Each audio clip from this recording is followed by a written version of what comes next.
Kalunos-lunos ang sinabi ng isang guro sa Las Piñas. Pinagsasaksak siya ng kanya mismo mister sa loob ng eskwelahan.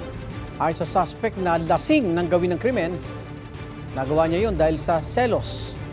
May unang balita si EJ Gomez.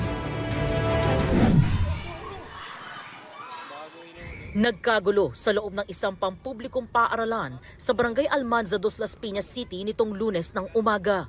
Ay, estudyante. Wala na, teacher. Teacher.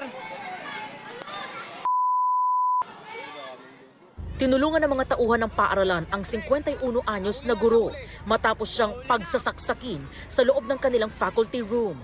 Ang sospek, mismong asawa ng biktima. May nag-report po sa amin na 2 bata na may estudyante daw pong sinaksak. So, binerify po namin doon sa eskwelahan. So, doon po namin nalaman na teacher po ito. Ayon sa sospek, nagawa pa niyang maglabas-masok sa gate nitong paaralan bago ang walang habas na pananaksak niya sa kanyang asawang teacher.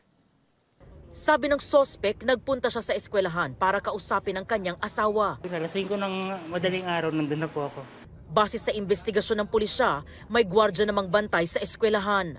Dahil nga itong suspect ay asawa at usually nakikita doon sa lugar, siguro nagkaroon na kumpiyansa itong guard at nisukat akalain na may masama palang balakin ito. No? At around 8:40 or 8:45 after the recess, bumalik na yung biktima sa faculty kung saan siya ay sinugod ng suspect.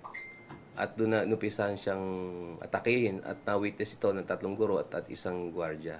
37 beses inundayan ng saksak ang biktima sa iba't ibang parte ng katawan. Isinugod siya sa ospital pero idiniklarang dead on arrival. Matapos ang pananaksak, tumakas ang sospek. Nakunan pa siya sa CCTV na naglalakad sa kanto malapit sa eskwelahan.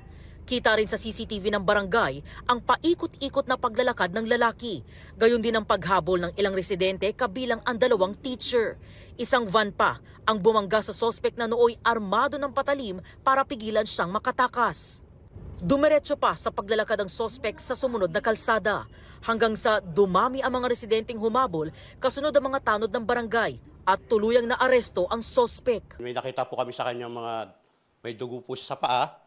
May dugo rin po sa kamay, may mga talsik din po yung kanyang mga damit ng dugo. Nakaipit pa sa kalikili yung kutsilyo at nasabi nga nung suspect nung siya hinuli na patay na lang daw siya at di raw siya nagsisisi.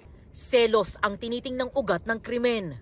May sinasabi siya na nagseselo siya. May sinasabi na meron daw ibang lalaki na itong babae. Noong May 26, 2024, ay nahuli ko po ang aking asawa na may kasamang lalaki sa mismong bahay namin. Yun din daw ang rason kung bakit naghiwalay silang mag-asawa. Giit ng 38 anyos na sospek, makikipag-usap lang daw sana siya sa kanyang asawa na nauwi raw sa di pagkakaintindihan. Nung tinalikuran niya ako, doon ako nag-trigger yung galit ko lahat-lahat. Lasing po, tsaka nakaano lang po ng marijuana. Maharap ang sospek sa kasong parricide. Tumangging magbigay ng pahayag ang kaanak ng biktima. Sinusubukan pa namin kunan ng pahayag ang pamunuan ng eskwelahang pinangyarihan ng insidente.